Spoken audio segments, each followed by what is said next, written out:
السلام عليكم. هنعمل مع بعض جاتوه. بس عايزه اقول لكم بجد احلى من الجاتوه الجاهز بتاع المحلات بمراحل، وكمان اقتصادي جدا جدا. مش هنجيب اي حاجه من بره، يعني تقريبا كل حاجه متوفره في البيت ما عدا حاجه واحده بس هنشتريها من بره. بجد خفيف حلو جدا هش جدا جدا، ما بياخدش منك دقايق وبيكون جاهز. يعني لو جايلك ضيوف بتعمليه على طول، ما بياخدش اي وقت، بيتاكل على طول. كمان مش بتحتاج زي الجاتوه التاني تحطيه بقى في الفريزر وتسيبيه وتعمليه على كذا مرحله، لا وتاخدي خطوات كتير وتحتاجي حاجات كتير عشان تزينيه. لا ده سهل جدا. كيكه هشه جدا جدا جدا، الجناش بتاعه متوفر، يعني مش هتشتري اي حاجه من بره.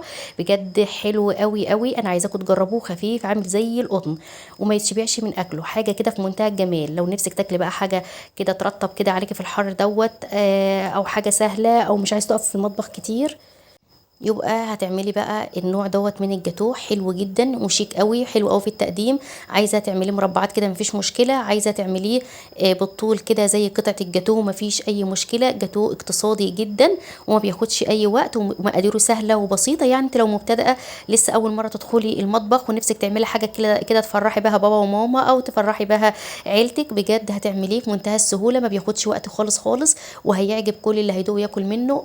طبعا الكيكه لسعت نص الكيكه كده من الفرن بتاعها مش مظبوط، بس بصراحه كانت وهم. وعايزه اقول لكم كمان هي لسعت بس كده شويه من النص بس، الاطراف كلها كانت مستويه تمام في منتهى الجمال. هي الحته الصغننه اللي انت شايفينها ديت بس معايا.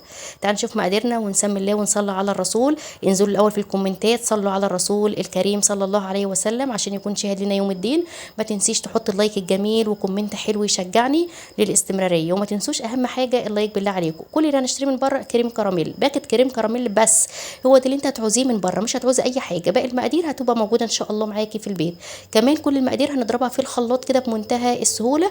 امشي بس معايا على التكات. انا حطيت باكت كريم كراميل واحد بس، وحطيت كوبايه الا ربع كده من السكر. على فكرة الجاتوه ده كان مظبوط جدا. وكمان حطيت نص كوباية كده من الزيت، ويا ريت يكون الزيت نباتي ريحته حلوة ما يكونش له أي ريحة. وحطيت كوباية من الحليب. بس هو دوت المقادير معايا. وهحط شوية كده رشة فانيليا بسيطة خالص. يبقى كل دوت هينضرب في الخلاط. تمام. يبقى المقادير سهله جدا. باكت الكريم الكراميل عليه نص كوبايه من الزيت، كوبايه من الحليب، كوبايه الا ربع من السكر. انا ضربته كويس جدا في الخلاط. لما كله اختلط والسكر حسيت ان هو داب خالص تمام مفيش اي مشكله، هجيب نفس الكوبايه اللي انا عيرت بها المقادير واحط فيها كده كوبايه من الخليط اللي انا ضربته دوت. وبعدين هحط الكوبايه بقى في التلاجة، وهعمل بقى الكيكه مفيش اسهل منها. معايا بيضتين بدرجه حراره المطبخ، ودوت كان بيض بلدي حجمه صغير. لو انت عندك بيض اللي هو حجمه كبير حطي بيضايه واحده بس مفيش اي مشكله. باكو كده من الفانيليا او معلقه من الفانيليا السايله، او اي فانيليا تكون موجوده عندك. حطيت كمان معلقه من الخل.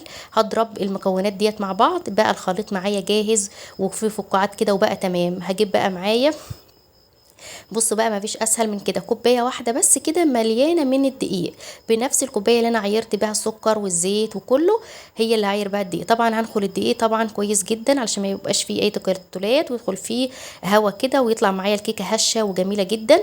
واحط باكت من او باكو او معلقه لو اللي عندك بيكنج باودر، اللي بيجيب البيكنج باودر في علب كده، هيبقى معلقه كبيره من البيكنج باودر ومعلقه كبيره هرميه مليانه كده من النشا، او معلقتين من النشا يكونوا مش هرميين قوي. تمام. هي دي كل مكونات الكيكه، مفيش اسهل من كده ولا اسرع من كده ولا اجمل من كده. الدقيق طبعا لازم يبقى موجود في كل بيت. دي قريتي سمك عملت كيكايه مش عارف ايه، فالدقيق ده بيبقى موجود. وبعدين كوبايه مش كتير، ده حاجه بسيطه خالص. يعني انت لو جبت من بره ربع كيلو دقيق، لو ما عندكش خالص هتعملي مرتين اتنين من الكيكه ديت، او صينيتين اتنين من الكيكه ديت، بتضاعفي المقادير. تمام. يبقى كل اللي اشتريته من بره اللي هو الباكت كريم كراميل. طبعا لما وانت بتقلبي كده حسيت ان الكيكيه تقيله معاكي، ممكن تزوديها حوالي معلقتين كبار كده من اللبن. هي دي قوام الكيك زي ما حضرتك شايفه. انا جبت بقى اي قالب معاكي، المونيا، بايركس، تيفال، اللي موجود عندك. دي مقاس اللي هي النص، اللي عندها طقم صواني اللي هي المستطيل دوت، ديت الصينيه اللي في النص دهنتها زبده بقى سمنه تدهنها زيت براحتك خالص مفيش اي مشكله. وهبدا ان انا احط الخليط فيه فيها واسويه كده بالاسباتيولا ديت. كان شكل الخليط. طبعا دلوقتي الفرن مولع معايا على درجه حراره 180، بحطها على فرن سخن وبحطها في الشبكه من وسط الفرن وبدخلها. ما بتقعدش اكتر من 12 دقيقه وتابعيها وبتستوي تماما من تحت، وكمان من تتلون من فوق، ما بتعوزيش كمان تفتح عليها الشوايه. تمام. بقت شكلها كده معايا. انا سبتها هي جبتها اهوت، هوريكم كمان بتختبرها بالخله كده. انا سبتها على فكره بردت تماما وبعدين بختبرها اهوت بالخله اصلا قبل ما اطلعها، بس بوريكم هي طالعه الخله نظيفه ما فيهاش اي عجين. بصوا قد ايه طريه وهشه هشه جدا، ما احتاجتش ان انا اسقيها. لو انت حسيت ان هي معاكي مش طريه وهشه قوي كده، ممكن تسقيها نص كوبايه من الحليب اول ما تبرد خالص، لازم تكون بارده تماما. طبعا هجيب الكوبايه اللي انا سبتها من كريم كراميل اللي احنا عملناه في الاول. لو تلاحظوا يا ريت ما تجروش الفيديو عشان كل معلومه بقولها تستفادوا منها. ويا ريت اللي وصل معايا لغايه هنا امانه عليك ما تنسيش تحط اللايك وكومنت جميل زيك يشجعني، او صلوا على النبي في الكومنتات. هبدأ بقى ان انا اوزعها كده في كل مكان كده. طبعا انت تحسوا ان التوبنج شويه او التجليس اللي فوقها دي شويه، بس هي بتبقى كده مظبوط جدا. دي كيس الكريم كراميل اللي بيجي مع باكت الكريم كراميل. بحطه كده بشكل عشوائي زي ما حضراتكم شايفين. ممكن ما تحطيش كراميل اللي ما بحبش الكراميل، ممكن تجيبي شوكولاته وتسيحيها كده وتحطيها زي ما انا بحط الكريم كراميل كده في كيس حلواني، وتبداي توزعيها كده. وبخله اسنان بقى تبداي تعملي زي زجزاج رايح جاي كده، بديها شكل جمالي في منتهى الروعه وحلوه قوي. عايزه اقول لكم بقى بجد طعمها مميز وجميل جدا. اتمنى ان انتوا كلكم تجربوها. بجد حلوه وخفيفه قوي قوي قوي وهشه جدا وطعمها جدا جميل. طبعا الجاتو ده سريع جدا وفي منتهى الجمال وشكله حلو كمان. وعايزه اقول لكم شكله وطعم كمان، يعني طعمه كمان جميل جدا.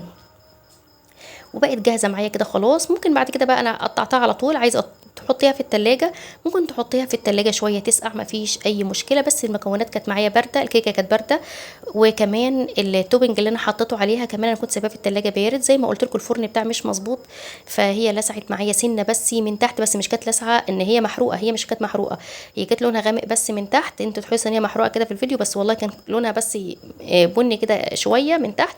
وباقي الكيكايه من الجناب وكده كانت في منتهى الجمال ومظبوطه جدا ولونها تحفه وطعمها مش عايزه اقول لكم بقى يعني على طعمها. هقول لكم تاني بجد جربوها، مش هتكلفكم كتير والمقادير كلها سهله. وما شاء الله طلعنا جاتوه يعني صينيه كبيره ما شاء الله، من يعني دلوقتي يجيله 12 قطعه، ده كله من كوبايه دقيق ومعلقتين نشا. بجد في منتهى الجمال. وبيضيه واحده بس دي لو البيض كبير، لو البيض صغنن وبلدي كده ممكن تحط بيضتين مفيش اي مشكله.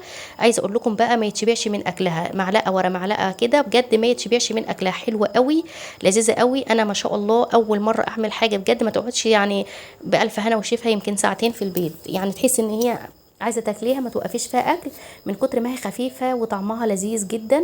بجد طعمها حلو قوي، عايزاكم تجربوها. اللي نسيت بقى تحط لايك، لا ما تنساش تحط لايك، واللي ما اشتركش